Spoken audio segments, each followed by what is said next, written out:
I guess we'll start by saying Happy New Year. Welcome to 2022. Served up another exciting COVID time for us all. Something a little bit different, I guess.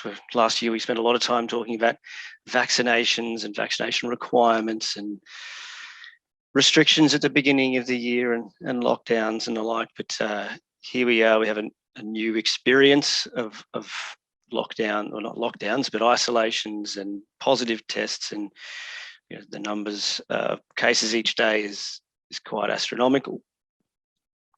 I have quite a few questions already. Thank you. We will get to those, and as I said earlier, we'll have a look at making sure we answer those as we go through,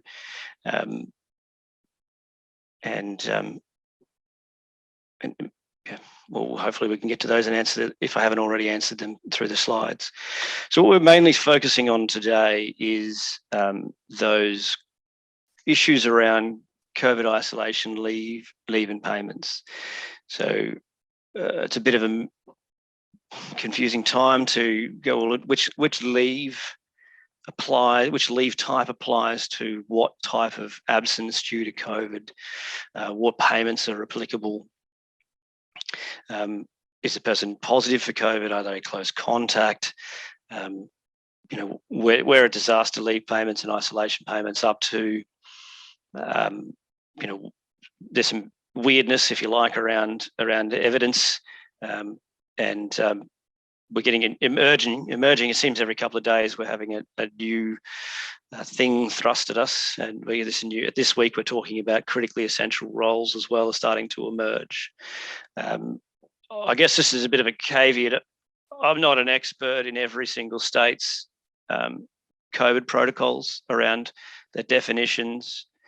I've got pretty close to the National Cabinet's definitions of things, but I would still suggest that in any case, we're looking at the health directives and what their definitions are, rather than relying on me necessarily as a go-to source or on what is defined as a close contact, or what's defined as a positive result or the like.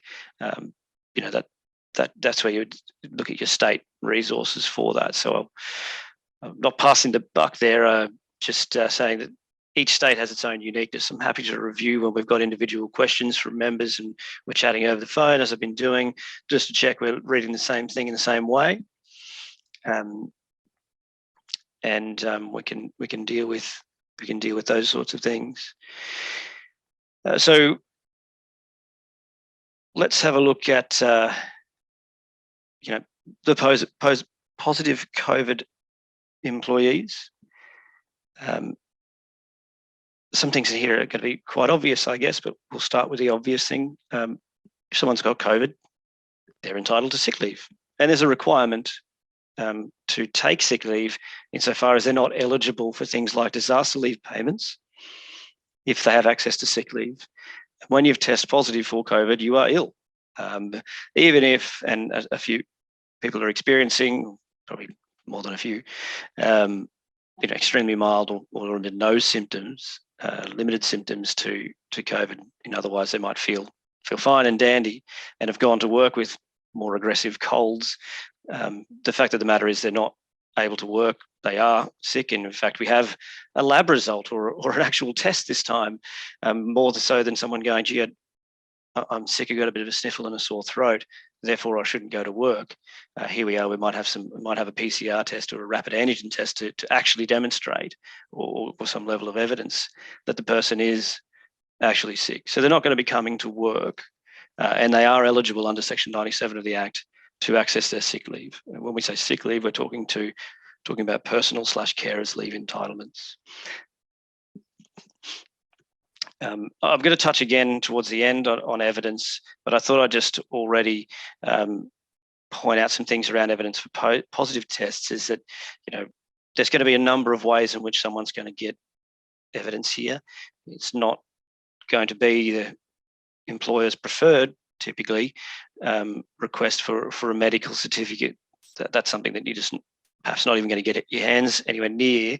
Is that someone may not be going to is unlikely to be going to a general practitioner's offices or clinic to get that kind of, they wouldn't let them in largely. They may be able to access telehealth services, but that's not really not typically available, and those services are likely already swamped. So if someone's got a notification by text or some other method that they've got a positive result, they can pass that on to you. That's satisfactory evidence. For the purposes of Section 107, reasonable evidence to satisfy is what is said there. And again, I'll reinforce that again later. But we're talking about, evidence here about someone being sick, a notification from the testing laboratory that they have returned a positive result for COVID is satisfactory evidence. Yes, I hear people asking, what about rapid antigen testing? And that's just done at home. The person could just get any old picture of a positive rapid antigen test. Yes, they could. You might ask them to pose with a photo of their rapid antigen test, but maybe they're handing it around. There's one single rapid antigen test that's being mailed to friends and the like, so they can continue to access sick leave. We're not going to be able to do anything about those sorts of scenarios, short of having evidence that they are, lying or disingenuous. Some employers have put to us that, if someone's got a rapid antigen test, can I require them to get a PCR test to confirm that they really do have COVID and they're not undertaking that kind of, here's the pass the parcel of rapid antigen test that's come back as positive or dodgy one up. I'd suggest in most cases and in most states that, the testing facilities might turn that person away, and they're largely perhaps wasting their time or don't even fit the criteria to get a look in on a PCR test. So you're unlikely to be able to force a PCR test where someone shows you a rapid antigen or says they've got a rapid antigen positive test. They are required to lodge that, to register that online in most states. I think New South Wales has just started that. I think they're on their way. I saw this morning. So you might also like to see that they've registered their result through their portal. So that could be a form of evidence.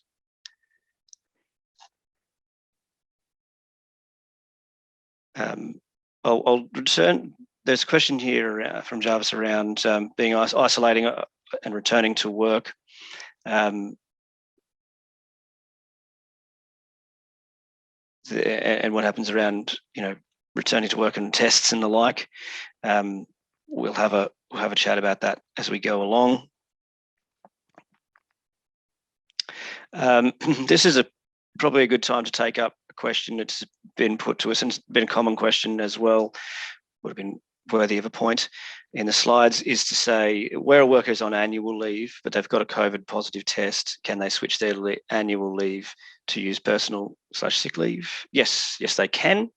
That is a provision of the National Employment Standards and is not new to COVID or anything like that. It's been there since 2009. And I've been telling quite a few members that I recall delivering, presentations on the changes incoming with the Fair Work Act and said, wait till you get a load of this one, you're not going to be happy about it.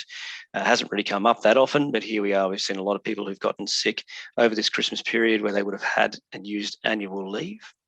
If they were positive with COVID in that time, they can use their sick leave in place of that. So yes, you can use your sick leave in place of annual leave.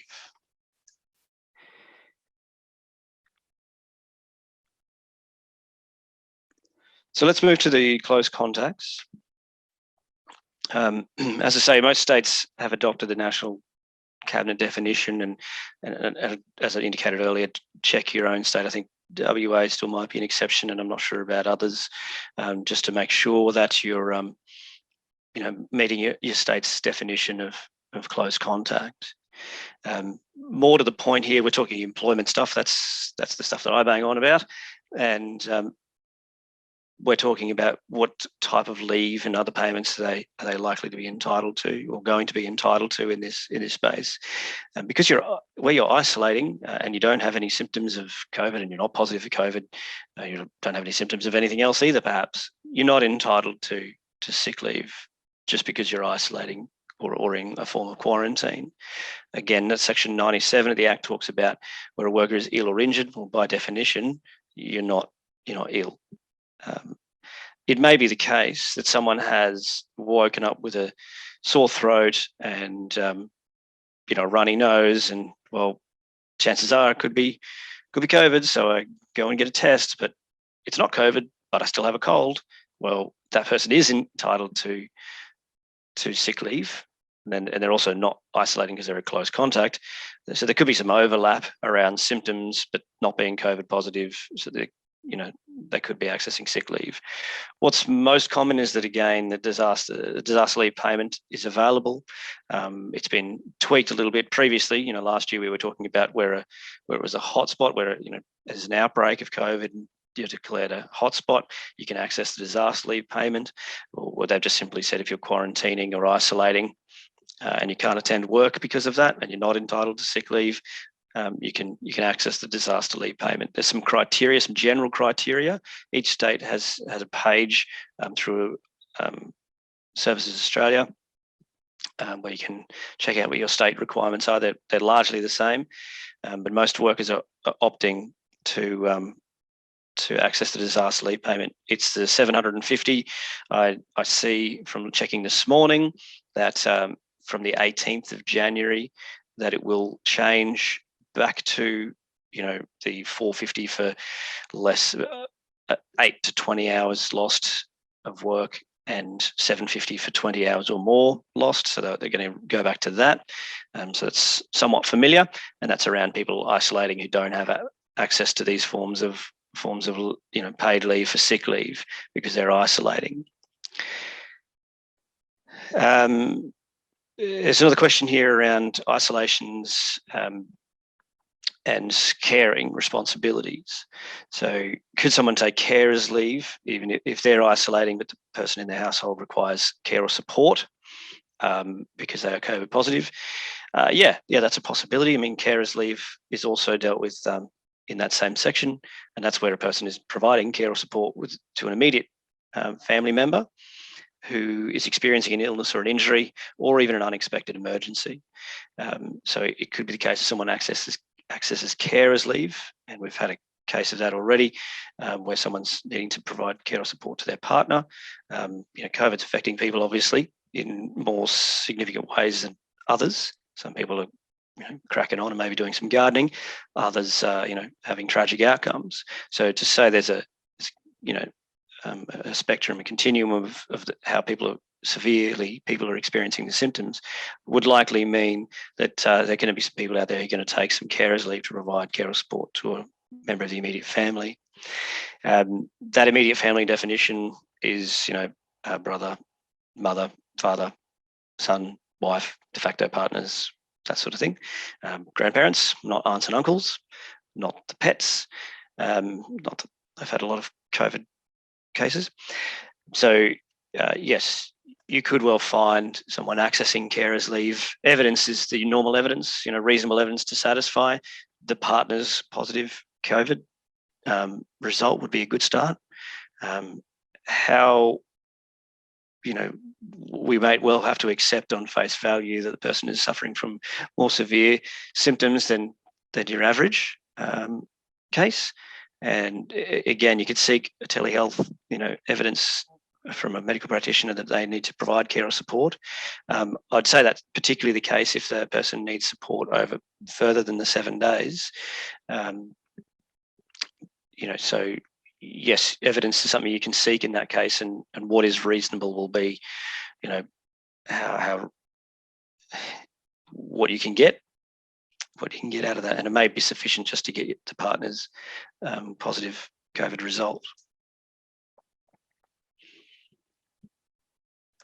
There's a question around how many sick days do we allow for a positive result? That's a bit of a how long is a piece of string question, insofar as someone could end up suffering from a significant response, significant symptoms, and end up with long COVID. So you might find this person's off for a significant period of time. You would say at least the minimum, 7 days, which would normally be 5 working days. So we would expect 5 to be the most common answer there. That's not the only number. that you might get, and it could be longer depending on the severity of the symptoms. So I would expect 5 to be the common answer there.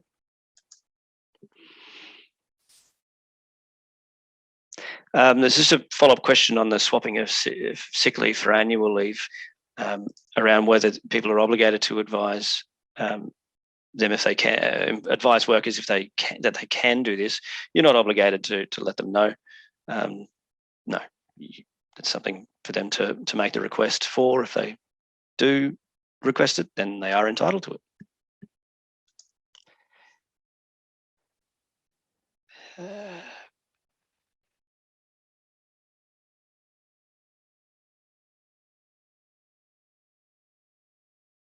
So this is another question which I'm a longer one. Someone converting care to carers leave. So sick leave and care. When we say sick leave, what we're talking about there is the entitlement to personal / carers leave. So the same applies. Someone can access carers leave in order to care for a child who's or a member of their immediate family who's tested positive for COVID. And if they were on annual leave, they can convert that in the same way. That's available to them too.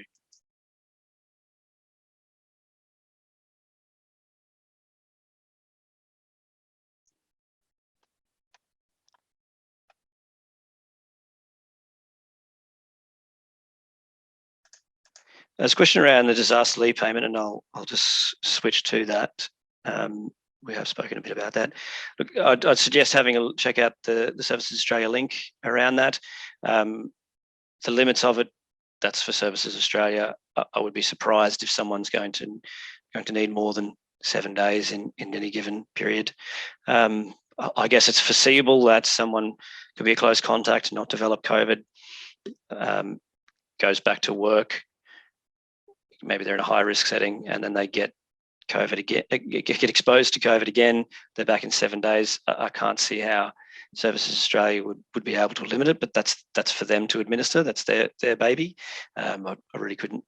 That doesn't describe in the material that there's there that I've seen that it's limited to 1 per occasion. I did see though that it said if there's a partners in isolation that both can claim for it. So I would expecting that they're going to see multiple claims for it. Excuse me, I'd be expecting that people are only claiming for a 7-day period at once, and then a later claim may be relevant. But there's no material there that I've seen that indicates that you can only claim once in any way, shape, or form. The general criteria, as I said, I put those up. That's where there's a self-isolation. There's some criteria here from Monday, and I've already had a question from a member this morning around, well, they got their rapid antigen test on the 7th of January. How are they going to treat that in terms of whether they can access it, access the disaster leave payment? I'm afraid I can't really answer that kind of question. That's a question for Services Australia to deal with. Whether they've got any flexibility or whether they're going to draw a hard line in the sand on that, that's for them to determine. Would seem a bit unfair to do that, but maybe they have no scope to change it. Certainly just capturing the information from Services Australia in that respect, and providing it. But in the event that someone couldn't access the disaster leave payment, then they can access their annual leave, long service, even if they wanted to, or RDOs. I did see this morning in the ABC material that that for people using the disaster leave payment, there was no expectation that they did access their annual leave or long service leave or RDOs in favour of the disaster leave payment. They said that's the opposite of the intent, and that it's to cover people who need to self-isolate and access that $750.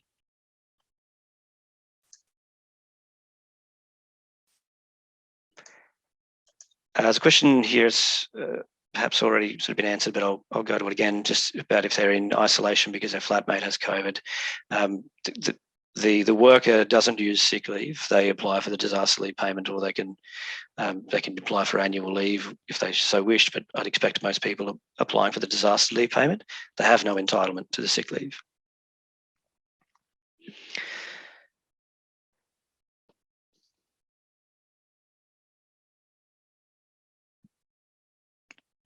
We've seen a number of situations where people are waiting for results for PCR tests, and that's taking a long time. That may be a reason why someone's going to claim longer out of the disaster leave payment side of things, and get more than the 7 days. If they can't return to work until they've got that result, then they can't return. But they would likely be accessing the disaster leave payment and letting you know of their result as soon as they can.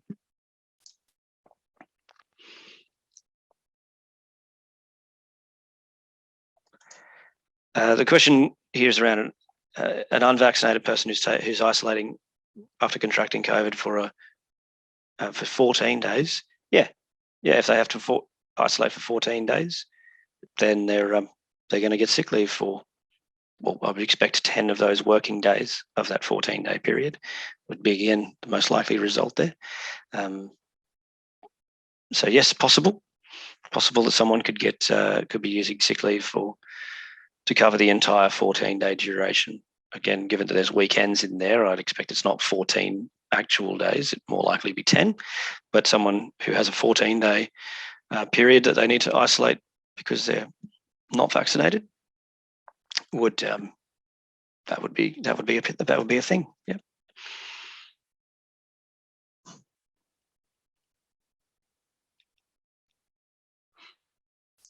Another sort of close contact isolation type question around a daughter who can't go to a daycare. That would be an unexpected emergency affecting that member of the immediate household. They can't care for themselves as a child, particularly if they're at a daycare. So that person would actually be able to use carers leave because they're providing carer support. They may also choose, as the criteria here, you're caring for someone who has to self-isolate or quarantine during COVID-19, they may prefer not to use carers leave and apply for the disaster leave payment, because that's a criteria that's here as well. So you might find that they have a choice, but they might prefer to use the disaster leave payment as well.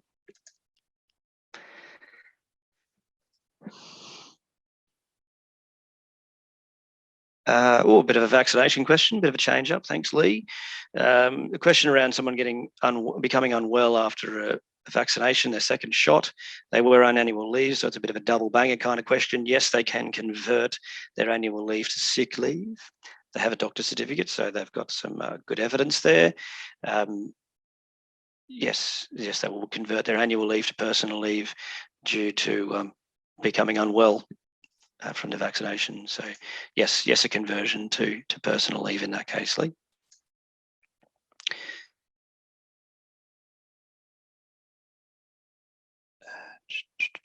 So we're going to another slightly different one. We have a question where a workplace has to shut down. I'm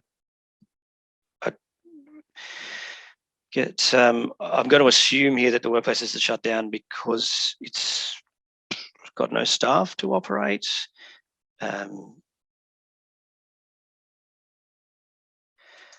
So if people aren't able to attend work, I'd be looking at the disaster leave payment. I guess having a workplace having to shut down is an unexpected element there, so we might need to take that part offline and have a chat about how that's come about. It would be some unique circumstances. Perhaps they've been ordered as a health directive. Perhaps everyone there has to isolate. So might ask us if you can email that some more particulars to that question there, David.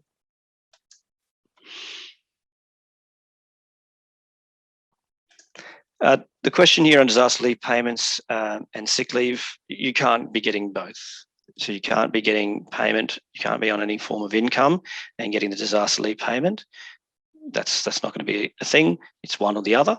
So they can't double up there and receive both. In terms of financial benefits for employers at the moment, there's been no announcements, any relief packages or the like, or any additional funding in that space?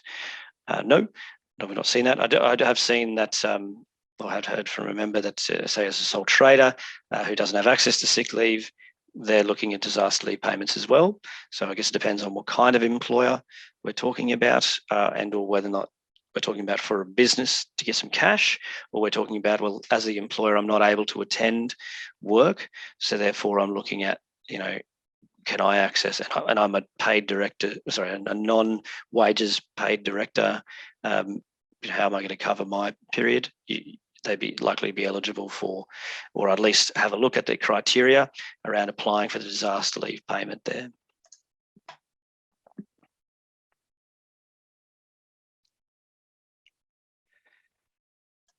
There's a question around an employee has annual leave. Can they be eligible for disaster leave? Yes, they don't have to use annual leave or long service leave or anything like that. If they're isolating and therefore they're not eligible for sick leave, they don't have to use annual leave. So I just check that criteria there when they're applying to Services Australia.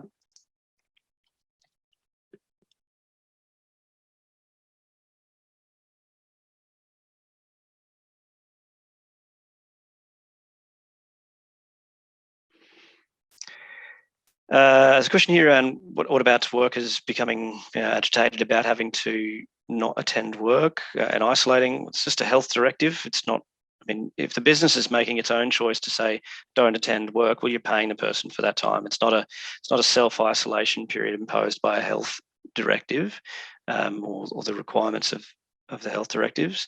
So that is on an employer. But if it's just someone who's close contact of a COVID person,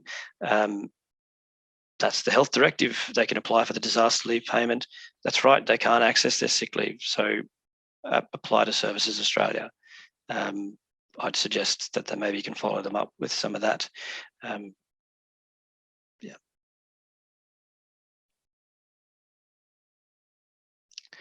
I've got a few questions around people accessing disaster leave payment if they have annual leave, so I'll take those as answered.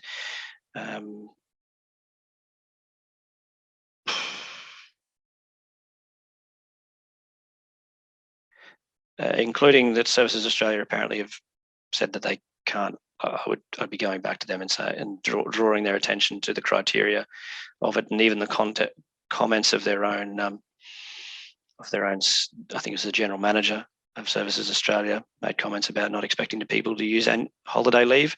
I think they're just administering that incorrectly. That's happened just about every time.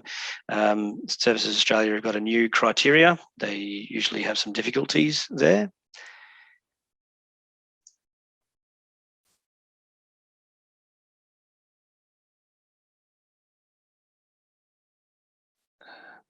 There's quite a few questions here we're just going through.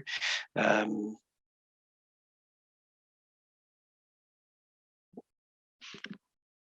I only get to some of the perhaps returning to work type questions.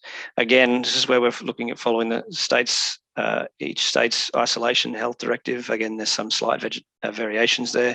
There's a link which you can click on that and then go to your own state and territory. It provides you with some shortcut to it. You might have already got it bookmarked. What we've seen again through the National Cabinet definition is that there's not a requirement for people typically to get to provide a negative test or do a day 6 test.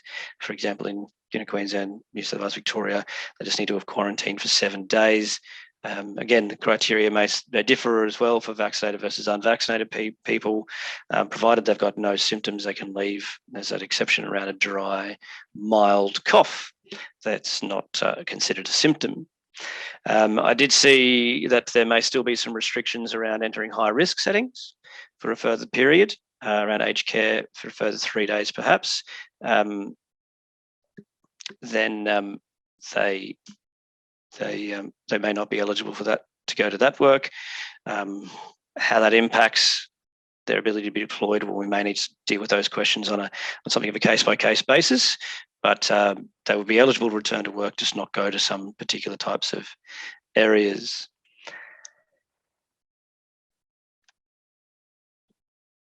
So I'm just trying to go through here and have a look for, in terms of requiring someone to do a test on return, that may seem like on face value a bit of a good idea, but I'm seeing or hearing that it's likely that someone is going to continue to return a positive result, likely, even on that 8th day, perhaps, when they return to work. So,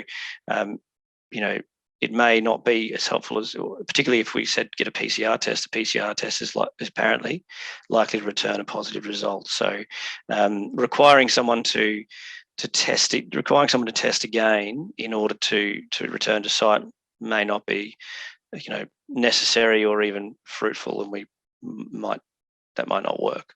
By having someone do a rapid antigen test, it may be sufficient to say, well, look, yes, we're absolutely not going to send you to any high risk settings at this time, because it further confirms that you still have some COVID floating around there. But in the absence of any directive that people need to provide a negative test, it's just not a thing that needs to be done.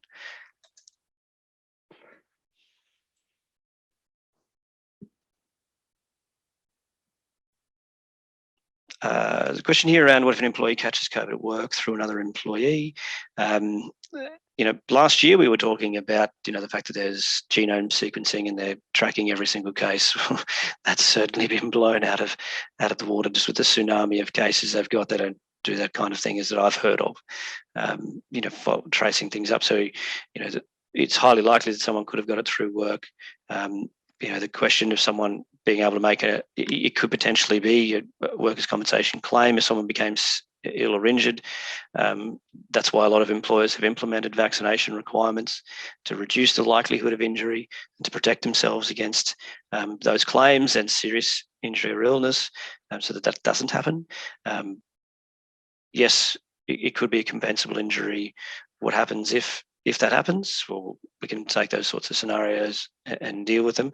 But as I say, typically that's why we've seen employers across a lot of industries look at having people vaccinated to reduce the risk of those sorts of serious outcomes. There's a lot of questions, so just bear with me.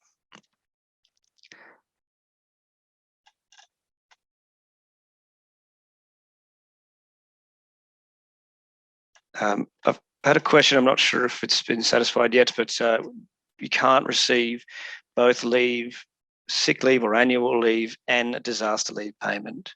They can't be getting both. That's what the material says online. Again, I'm not a Services Australia expert, so they might like to take that up. But certainly, the material says online you cannot get both. You cannot be on have income from salary or for performing paid work. That's not available. Some questions have cropped in around essential worker. Yes, as I said at the beginning, we're looking at some critically essential roles and what's happening there.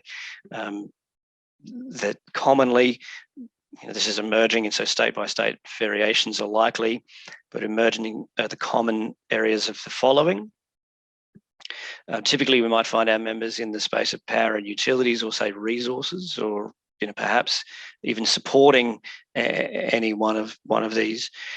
It's fair to say that just not all electricians, just as a matter of course, are considered critically essential roles. If someone's supporting power and utilities, either through generation supply and the like, then yeah, they may get across the line. Resource, providing advice to resources, as in mining, or support to mining, such as through quarries. Yeah, I've had a member who's in that space, and the quarry has added our members' workers to their list of critically essential roles because they support that industry. So it's I wouldn't be walking around thinking, yep, we're electricians, we do the good stuff, we keep people's houses going, but therefore we're critically essential roles and we can, forego this isolation period. I wouldn't be assuming that in any way, shape or form. It's about support to those types of industries.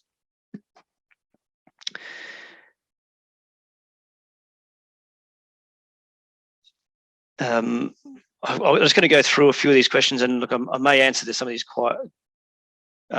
twice.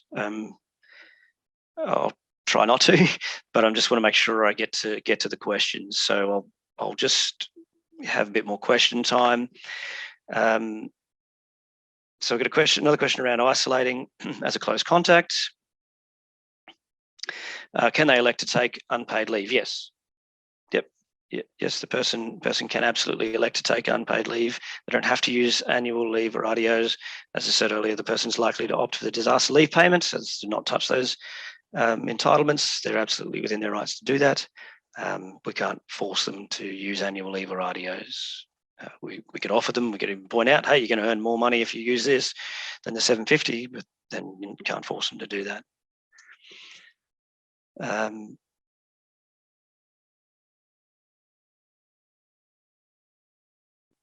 We've got that same question again, so refer to the above.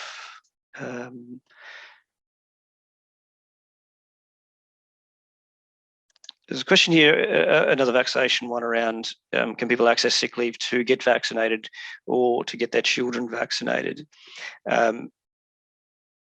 No, not as a matter of course, no. If the person becomes ill as a result of being vaccinated, which could happen within 15 minutes of being vaccinated, so they might have an appointment at 11 a.m.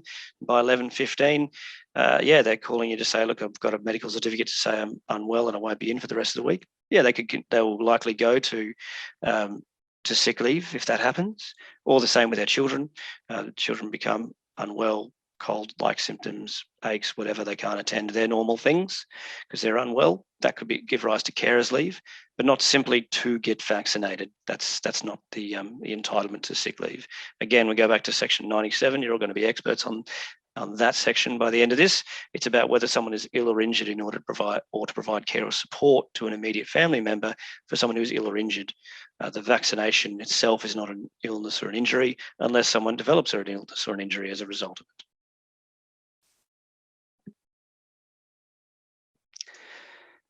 Question here around whether someone, if it's an issue about giving someone a more generous usage of their personal leave because they are a close contact. No, not an issue. I mean, the person might be a bit bummed out if they realise they could have got access to the disaster leave payment instead and kept that to the side. But it's, you allowed them to use it more generously. It's not a breach. It's entitled. You can allow them to use that entitlement. They just may wish they'd use the disaster leave payment. So I'd probably put it to anyone who's wanting to do that. Hey, are you sure you don't want to use the disaster leave payment here? Because that's what you can access.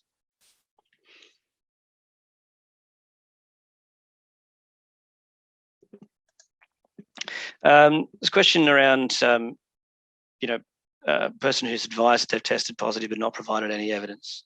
This is just good old-fashioned application of section 107, and it's not really, it's a COVID setting, but it's not really a COVID scenario insofar as if you want to access sick leave, you need to provide reasonable evidence to satisfy. They've been requested, so you'd be likely notifying that person, look, Johnny, you've applied for sick leave, we've requested evidence, you've not supplied it, we're not approving use of your sick leave in this case.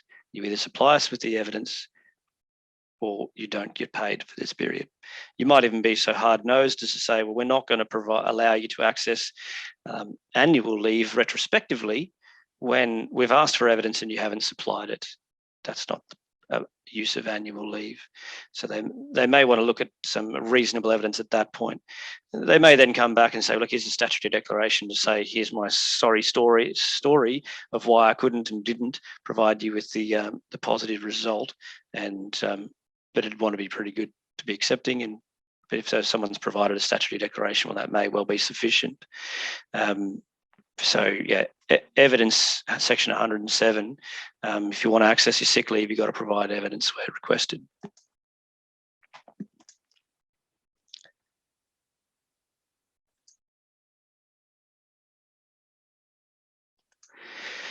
There's a question around what happens if all tradesmen are isolating, and what do we do with apprentices if they can't attend jobs unsupervised? That's one of those difficult operational scenarios that members may well be facing. you're not able to stand them down as such, because Section 524 deals with a stoppage of work. I mean, the work is still continuing. It's just that you can't perform it. A stoppage of work means, like we've had previously in previous webinars we've been doing, is around there's a restriction that we've been locked down. We're not able to attend these sorts of sites because of a government health directive. That's a stoppage of work. Stoppage of work isn't a stoppage of work, by some other means other than you just don't have workers to attend it. So it's not Section 524. So you either got to find something for the apprentices to do. Maybe they come around with you, or alternatively, you're paying them. You could ask them if they wish to access some annual leave, but you don't have the ability to stand them down, and they're not obligated to use their annual leave or any other form of leave, and they wouldn't, I would expect, be eligible for disaster leave payment on that basis, because they're not isolating as a close contact. So that's going to be a difficult operational situation where someone has apprentices who can't come to work as a result of isolating.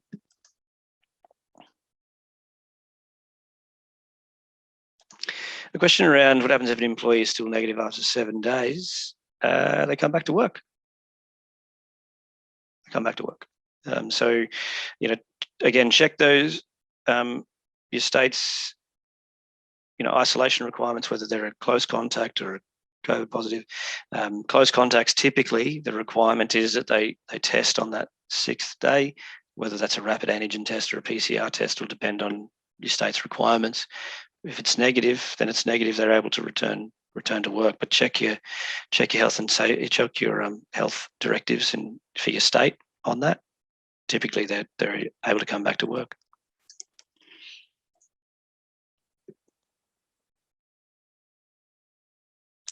If someone's still experiencing symptoms after completing a COVID 7-day isolation, that's where you go. You need to talk to your doctor.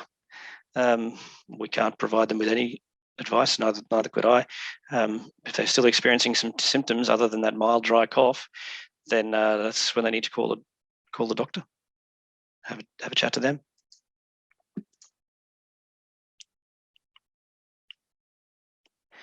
There's a question here around the disaster leave payment and around topping up, the difference between the 750 and their regular income. No, that's a good question. No, there's not a requirement to do anything. They're not entitled to leave. So it's not like JobKeeper. There's a bit of a JobKeeper thought process there, which I appreciate might be where the question has sort of come from. But there's not a requirement to top up. This is a government payment of 750. The difference previously, and that was 2020, with JobKeeper was that was a payment coming to an employer. There was a whole JobKeeper change to the legislation. I think thankfully they decided let's not do that again, because that created a whole kerfuffle, that employers are certainly happy to do without. So it's just simply a payment through Services Australia to access that 750. There's nothing on the employer. In fact, the employer's not going to be paying that person for that week is the real kicker, because they can't be earning something from their employer in order to be eligible. So it's almost the opposite of that.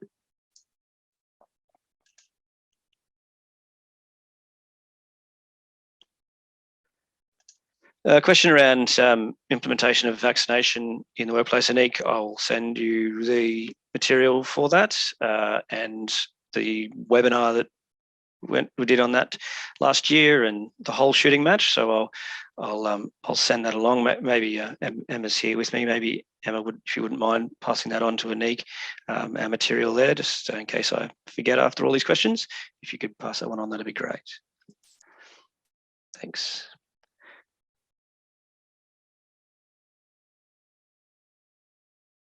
Just another question on the 750, whether that's a one-off. That's going to be for Services Australia to determine about how long someone needs that for, how many times a person self-isolating. So that's Services Australia's criteria. As I mentioned before, I would expect that people may need to access those isolation payments multiple times.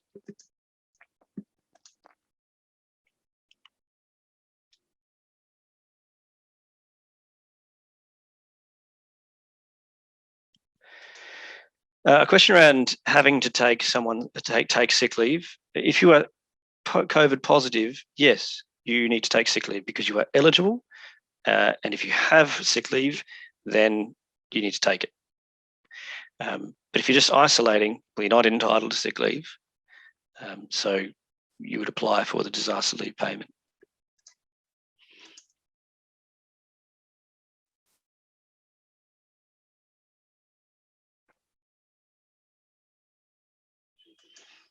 That's a question around reporting requirements. Look, might have to take that one. If a positive case is detected in the workplace, it would be the normal. I'm a COVID positive person. What have I got to do? Steps, and you may be taking some of that on yourself for a person. So have a look at each state typically has I've received a positive result. What do I do next? I'd be checking that, and I'd be sort of acting as if I was that. As the employer, I'd be acting as if I was that person. So checking around to see which workers had been working with that person, meeting that close contact definition. If they have, then they'll need to isolate, including perhaps yourselves. In terms of notifying WorkSafe, I would expect not, but that's we might look at that further to see whether or not there's a requirement there. I would expect not, but we'll have a look at that part for you.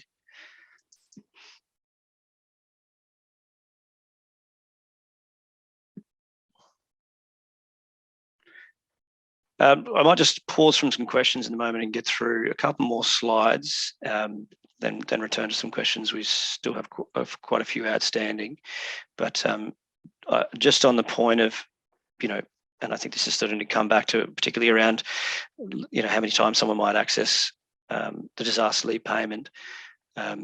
If someone who is tested positive,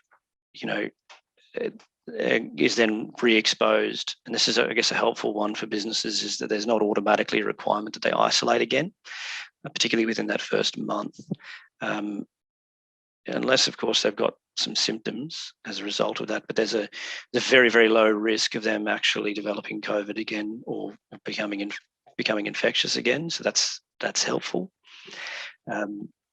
I guess that's going to be a bit of a watch and see one, particularly around if the person develops it. What happens after a month? Well, we have seen and have been informed, I guess, that the immune response over time reduces. So there's likely to become more material around, well, okay, it's been 2 months now, I've been exposed, I have symptoms, new COVID test arrangements. So I would suggest after that first month, that's where people who are developing symptoms then go again through the process of testing and perhaps isolating if they're a positive result. But certainly straight away, within the next month, there's material there that says you're not likely to need to isolate. I'm sure we'll have some more questions in there around what happens around evidence. And as I've indicated already around Section 107, reasonable evidence to satisfy where someone's wanting to access personal carers leave. Where someone's isolating, it's more of a difficult one. Certainly, that could include things like flight numbers where people have travelled, or notifications that they've been to a hotspot, or through their QR kind of material. QR scanning apps, check-in apps, evidence of household positive results. There should be. It's not particularly controversial to say, "Yep, I live with Johnny, and Johnny's got COVID." It's hardly breaching anyone's privacy to know that so many people have got COVID at this time that it's not exactly controversial.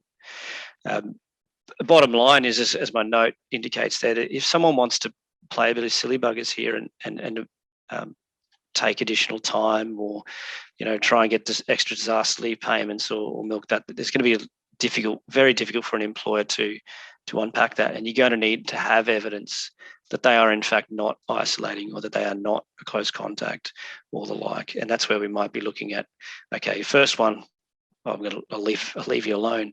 But where we've got multiple claims for someone having to isolate, as we've had in the past. People saying, "Oh, I need to isolate because I've had a PCR test," and then a week later, "I need to isolate. I need to isolate." That's where we might be looking to people who are submitting positive RAT results and saying, "Look, you need to show us how you've lodged that online to demonstrate that you're actually, or who has lodged that online, so that we can confirm that it's a legitimate claim." So, it's going to become continually problematic if workers are accessing it disingenuously, but just fraught with the number of cases we're getting, just completely fraught to try and unpack that, particularly given that we would need evidence. And it's highly possible that someone isolates, then goes somewhere else, goes to a different pub or a restaurant or whatever. Oh, going to have to isolate. Given that they're not going to have a close contact definition there, perhaps they'll be in the clear, but it's highly likely and operationally a pain if someone's going to have to isolate, and then that's a legitimate claim. There's very little we're going to be able to do about those scenarios. So we're in for a hell of a January and probably a hell of a February as well, I'd say. So let's kick back to some questions. Again, apologies if I'm answering the sort of same one twice, but I just want to make sure that we're getting them. And if I feel I've answered it once or twice already, I might just say, I'll give you the short version of it.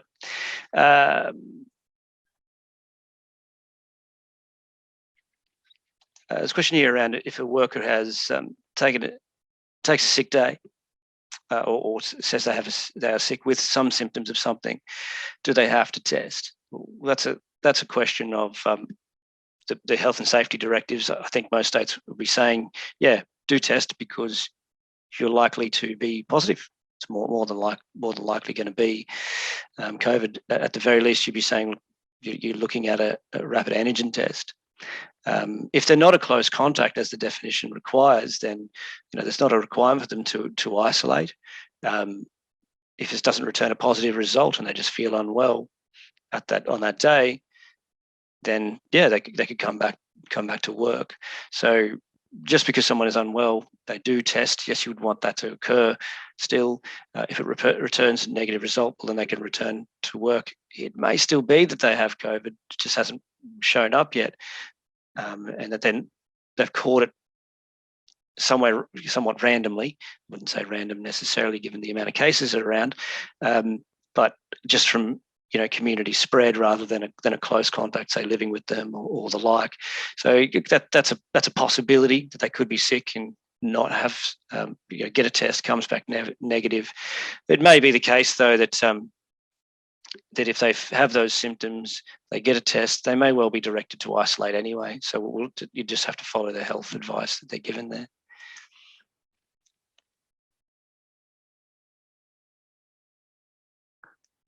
A question around vaccinations with vax and unvax workers mixing in work cover claims and the like. I guess that the material out there is that someone who is vaccinated is much less likely to have a serious injury or illness or death as a result of COVID. An unvaxxed person is more likely to have serious injury or illness or death. Both people getting COVID in the workplace work cover claims. Which one results in a serious injury or illness? Flip a coin, roll the dice. It's going to be a matter for that individual. Maybe the person who's vaccinated still has a lot of complicated, comorbidities, and they're still at higher risk anyway. Then there's the link to be able to draw as to whether or not it was actually contracted at work. As I said earlier, last year we were having a lot of genome sequencing. It was much easier to say who exactly they got it from. But without that, these days it's going to be very difficult, perhaps, to determine that it has happened in the workplace.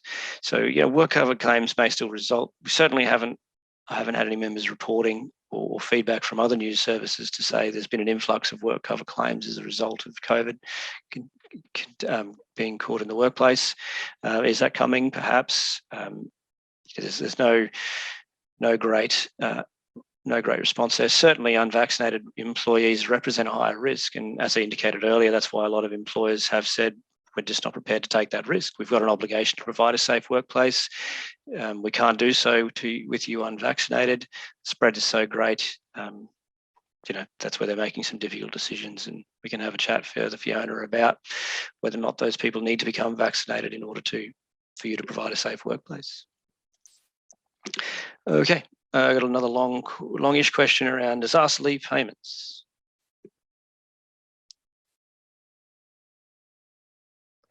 So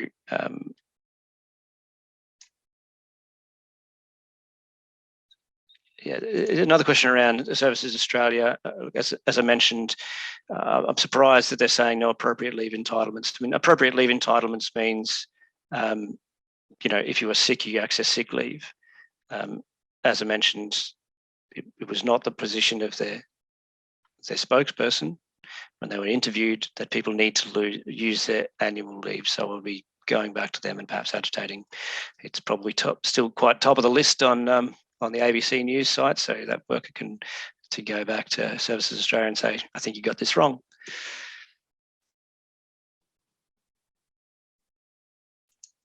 A question around if a worker refuses to work with another worker who has come back after COVID and have met government requirements.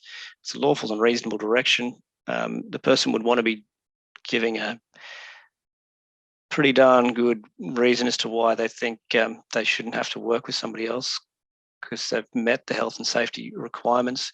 You may say, look, extra masks or extra health and safety precautions, sure, so be it.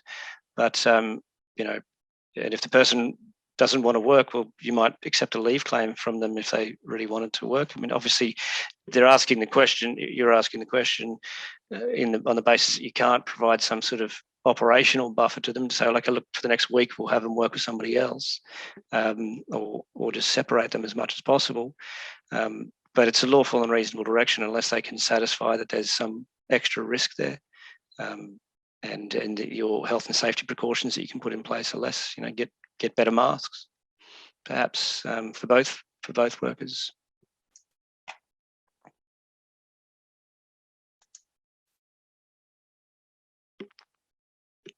For some more criteria on the disaster leave payment, I'm just going to suggest that they check it out, those criteria, and have a look. As I say, Services Australia has a site for each state, so check out who can access an eligibility criteria.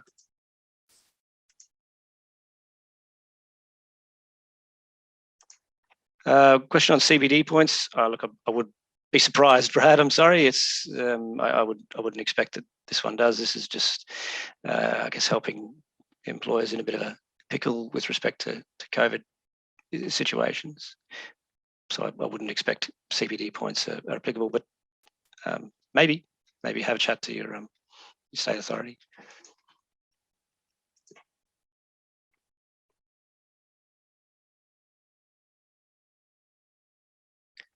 Look, any questions around the vaccination and who chooses not to be vaccinated or not vaccinated? I'll probably leave those ones to decide after this one.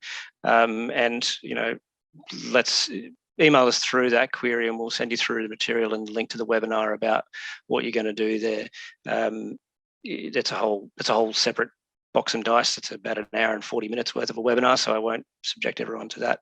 Over and over. So perhaps Lisa, if you'd like to send us through an email, we can send you our material on that.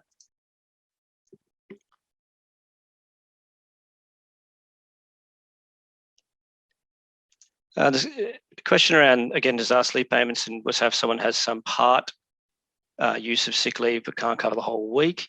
That's going to be for Services Australia to determine whether or not they're going to give them a part payment or not. I really couldn't say. It says any income, so their line in the sand criteria is it's not very good, and we've already seen some examples from members saying that they're not doing a great job of being able to implement it at this time. So that's a bit of an unknown. David, if you'd like to pop us an email with your vaccination question, we can send you some material there.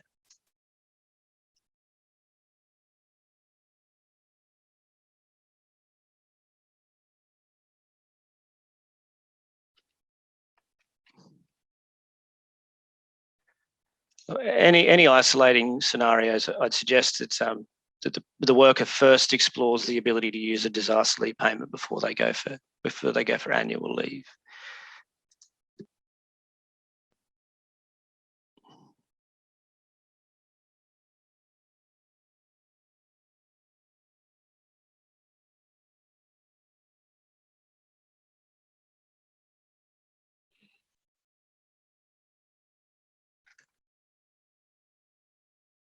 Sorry, it's a bit of a long question with some a few moving parts to it, so I'm not having a stroke. I'm trying to read this small writing.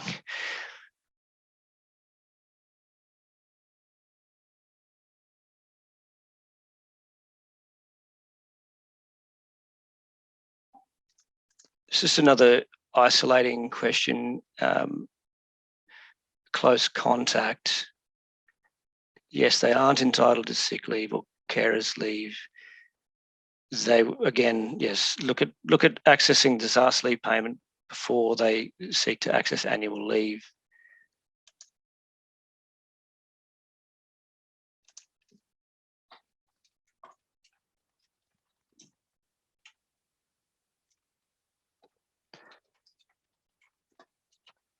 Okay.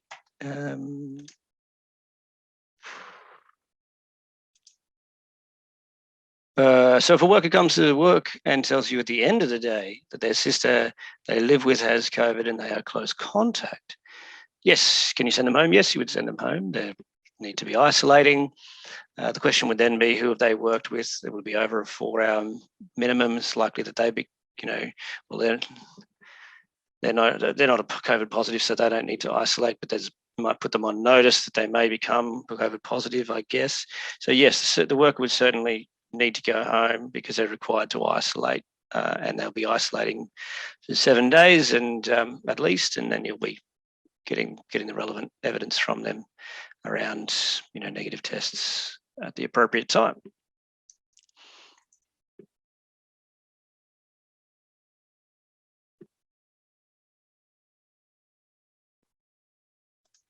The question of people being vaccinated when starting new roles, look, it's totally fine to put it to someone that they're going to need to be vaccinated. It's not an employment contract thing. It's it's just a criteria for their employment. Perhaps we might take that question and explore it further, Zoe. Leave vaccination ones to the side, but it's not particularly controversial.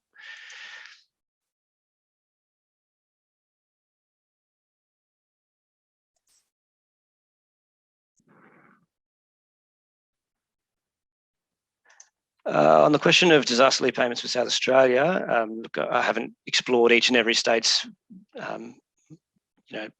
requirements to that level. Sorry, Mishi. I would, if it's not open and available yet for South Australia, that's good information for everyone. Unfortunate for yourself and Gary, but that's a bit of a surprise. I guess perhaps their case numbers maybe aren't high enough yet. I really couldn't say why that is, but if that's the line in the sand they've drawn, disappointing. But I noticed that each state's sort of got its differences and nuances around, well, just about all of this stuff still. So that's making it challenging, certainly.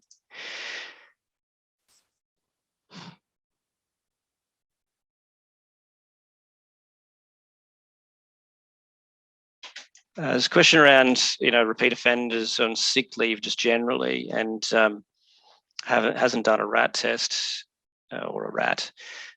Can we request them to attend work and provide a RAT test there? Yeah, you could do that if they're a close contact and they're isolating, you can't require them to leave for that kind of a reason. Maybe you drop one on their front doorstep and ask them to do that and show you the result. But if someone says they're unwell, you wouldn't require someone to come into work unwell. You may go and drop a RAT off at them though and see whether that returns anything. But even if it comes back and says negative, that doesn't remove the fact that they may well be unwell. So that's one of these scenarios of, well, how are we going to satisfy the person as being a genuine claim can be a difficult one, yes.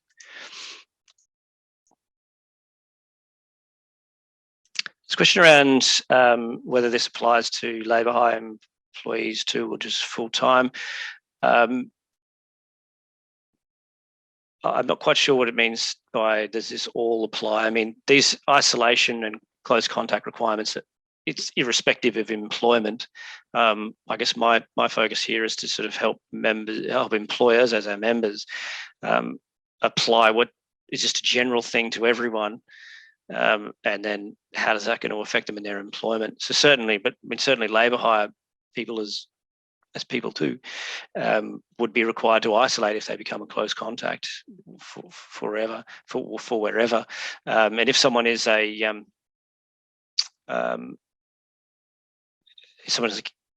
we're talking about the disaster leave payments, well, that doesn't, that they're still entitled to that sort of thing. It doesn't exclude those type of workers as being labour hire employees.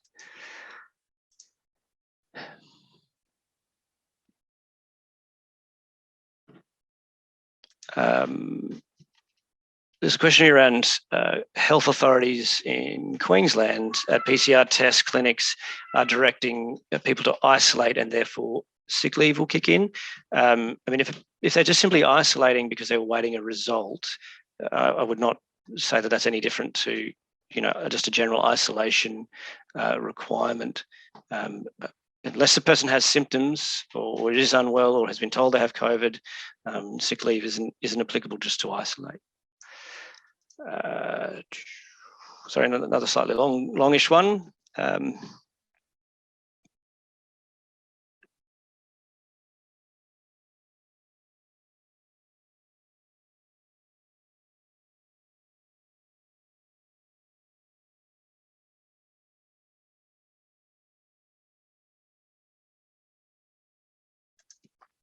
Just a question around, well, what does an employer got to do around this Services Australia stuff, and what's their role responsibility there?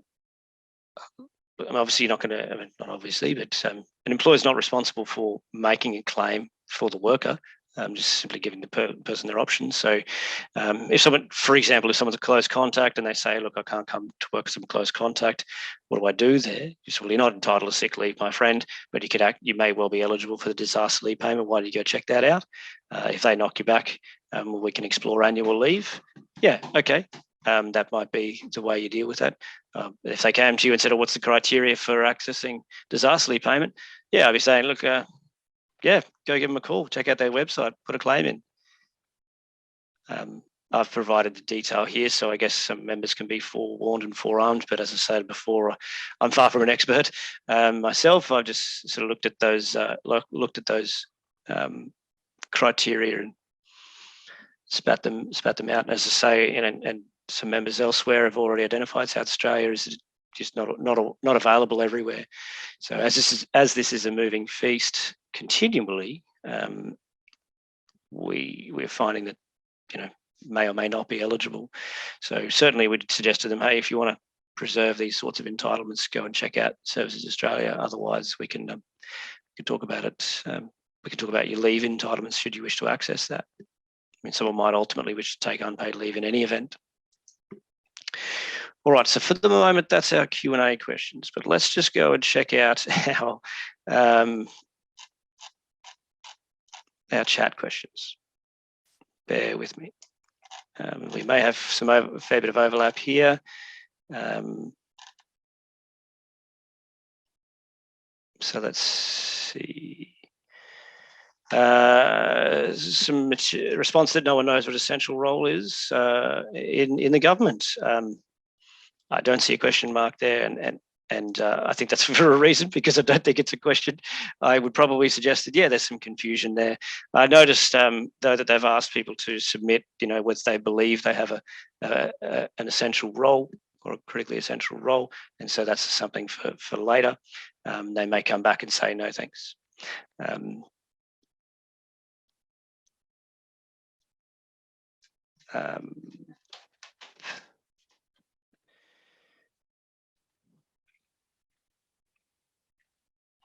So some more converting to sick leave options. Yes, they can convert. The fact that the person got a medical certificate only on the late afterwards, after the fact. It doesn't mean that they're not entitled to sort of backdate that. That's fine.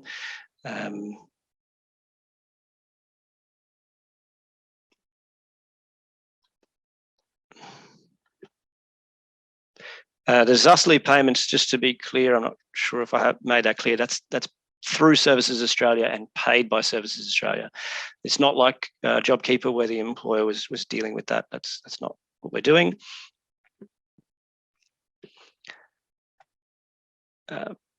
If a COVID positive employee exhausts their sick leave, then that's where they probably let them have a look at whether or not they can access some of that disaster leave pay.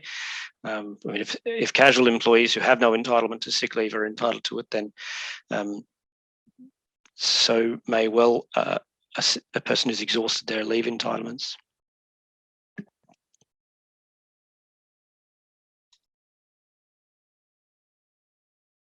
Apparently someone's son who lives with them has now a positive test result just before this session started, and they live in their house.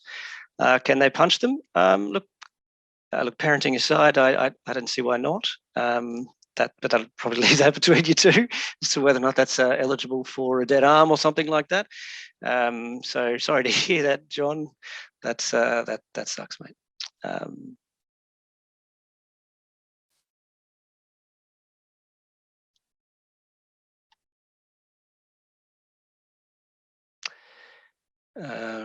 someone had COVID in the future. Are they still classified as a close contact if they've come into contact with someone with COVID? The question of people who've had COVID and then come into contact with someone again in the future who's got COVID and whether they're a close contact and exposure, I think we're going to have to see what that looks like. The indication is that you're good for a month. You don't, but beyond that, I don't think I have any enough there to say there's reliable information about what to do after that. Certainly a tracking of symptoms and further testing after a month would be advisable.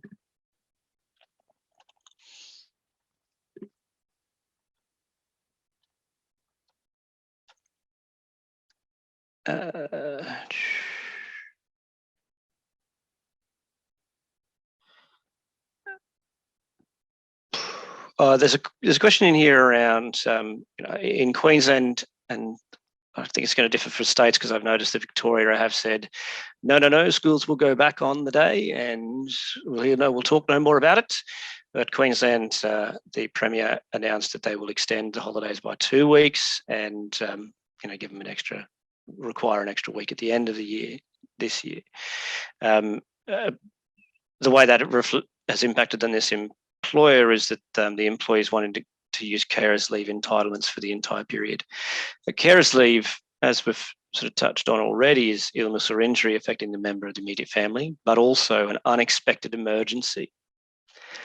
Given that this notification has come out, and I think we're still at least 2 weeks, well before, more than 2 weeks away from the end of the school year, it's not appropriate to be accessing carers leave. I think it's fair to say that various schools' vacation care programs are likely to be extended if that's what happens in your state as well. So I wouldn't be saying this is an unexpected emergency.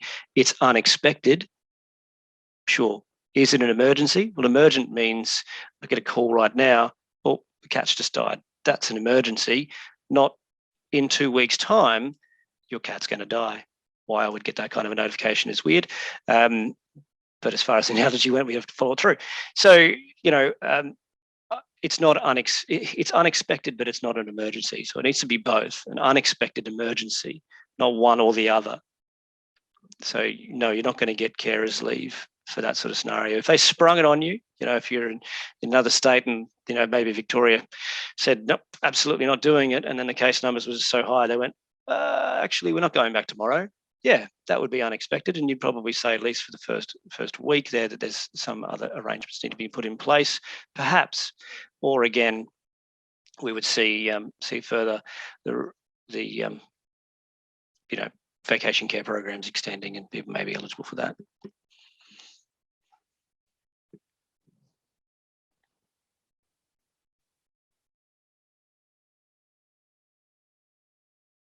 Some questions around negative results and further evidence. As I touched on earlier, it's understood the person may still return a positive result even after that isolation period if they're vaccinated.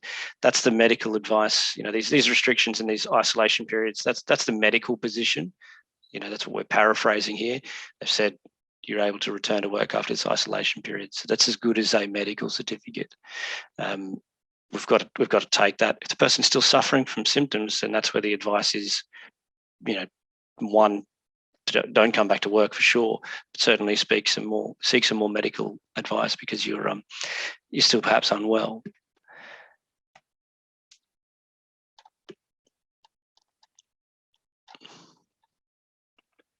Some questions in here around disaster leave payments and top-ups and the like I have answered, so I'll just cruise past those.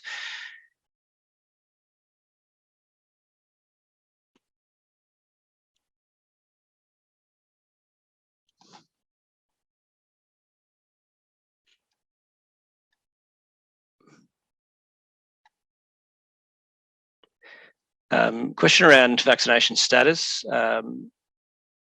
Again, if you wouldn't mind, Brett, we can talk separately about vaccination status. The short answer is yes, you can ask. It's not, you know, it's sensitive information. It's necessary. It's reasonable. It's okay. You know, but we can provide more detail to you on that point.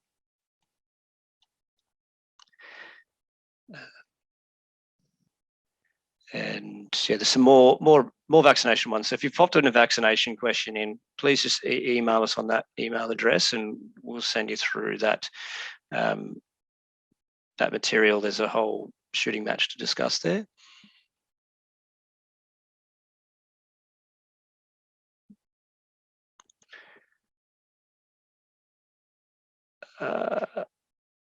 Interestingly, there's some feedback here that Services Australia is saying that claims for Queensland have closed already.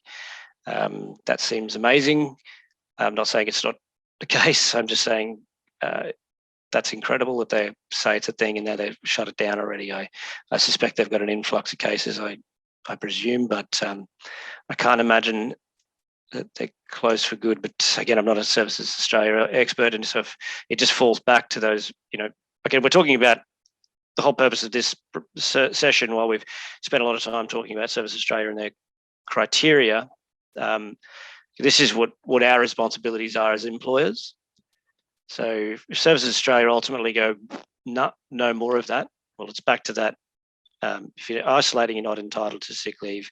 If you're sick, you're entitled to sick leave. You can access annual leave or long service leave or RDOs in cases where you're not eligible for sick leave.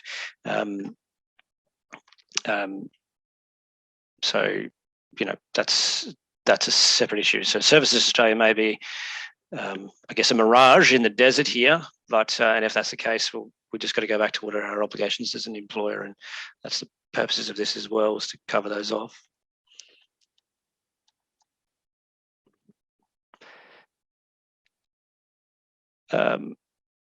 Yeah, if you just wouldn't mind, as people have asked for the vaccination material, could you please email, once we've closed this chat down, I may lose you here in terms of who asked for it.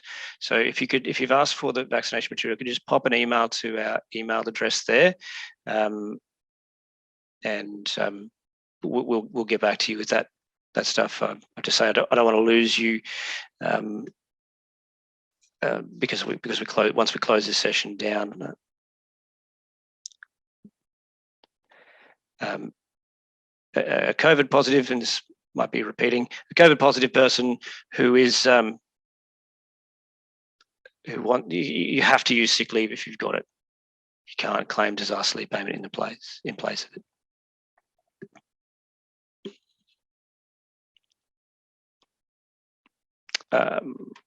Looks like disaster leave payments aren't available in WA yet. Thanks for that, Hayden.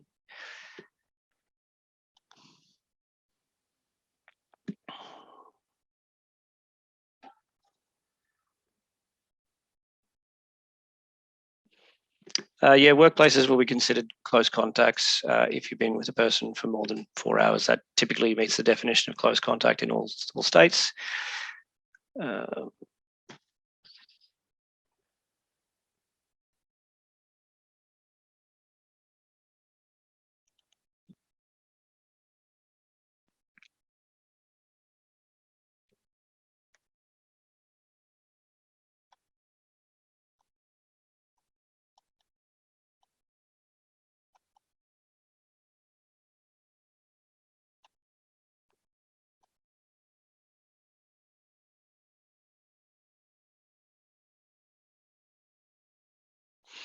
Looks like there's some more feedback. Thank you. Robin has copied and pasted some material into the chat around, this is from Queensland, around who eligibility to receive the disaster leave payment.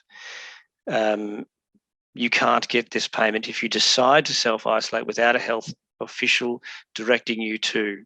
For example, if you were in the same location as a confirmed COVID-19 case but haven't been officially directed to self-isolate or quarantine. So it looks like they've got some evidence issues themselves that they're looking at covering off.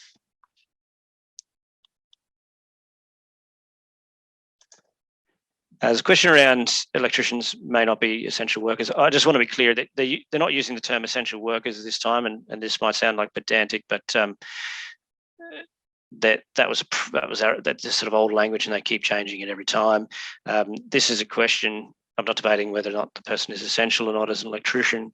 It's a question of whether they're going to be critically essential roles for the purposes of supporting different industries, and whether or not they can attend work as, say, an asymptomatic COVID case, or not have to isolate as a close contact. For example, my wife's a nurse. She's been given notification in Queensland to say, we're a critically essential role, we're losing people all over the place due to COVID, and likely going to need people to work through their isolation periods, attend to work as well as through their isolation periods. So that's what we're talking about. In terms of if a business looks after electrical air conditioning work at an aged care facility and they're not able to service that because they haven't got people, well, that look, you'd have to seek. I think the first thing might be that the authority or the aged care might say, well, look, if you can't attend, we'll find an electrical contractor who can attend, unless there's some sort of contractual arrangement, which means that they aren't eligible to do that, which might be surprising, or contractually the thing that's been agreed to. It would be a case that the contractor can't attend until a later time. That might be critically necessary to get it fixed quickly because it's hot. But I wouldn't say it's necessarily going to make the person a critically essential role supporting an industry. It may well, and that's where you'd have to seek the, go through the relevant state contact, and how well they're administering this is going to be anyone's guess to see whether or not you are able to, put your case forward. Look, we've got a workforce of 5, everyone's isolating. This is the request from the aged care facility. It's urgent. Can I send people to go and do this? I'll probably say that given it's a high risk setting, they might say no, but their call. It's early days on this critically essential role stuff, though. It's just a request to sort of repeat this scenario on whether or not, if someone's been working with a tradesperson all day, turns out the tradesperson is positive, does that apprentice meet the definition of close contact? I would have thought so. Anyone who's been around the person for 4 or more hours, as I say, in most states, becomes a close contact. So yes, that apprentice would, if it was an apprentice, you need to isolate. Yeah, you need to isolate.